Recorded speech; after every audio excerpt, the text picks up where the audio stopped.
শাশুড়ি পেল উচিত জবাব। মা, আমি শপিং এ যাচ্ছি, আপনি একটু গেটে তালা লাগিয়ে দেবেন। বৌমা, তুমি এসব কি সব করছো? হ্যাঁ, কেন মা? জিন্স টপ পরেছি। শোনো, এসব ন্যাংটো জামা কাপড় পরে তোমার কোথাও বাইরে যায় চলবো না।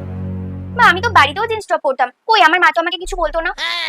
ওই বাড়িতে যা বেলালাপানা করছো তো করছো, এই বাড়িতে না এসব চলবো না। যাও শাড়ি পরে আসো। মা, ও মা, টুকটুকি মা, কেমন আছিস মা? আমি ভালো আছি। বৌমা, টুকটুকি আইছে, এক গ্লাস জল লই আসো। বস বস। ঠিক আছে।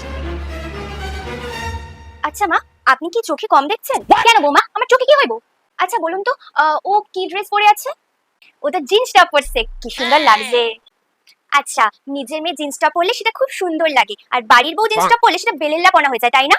শোনো, আপনি না আমাকে কখনো মেয়ে বলে ভাবতেই পারেনি, এবার থেকে বাড়ির বউকে একটু মেয়ে ভাবতে শিখুন।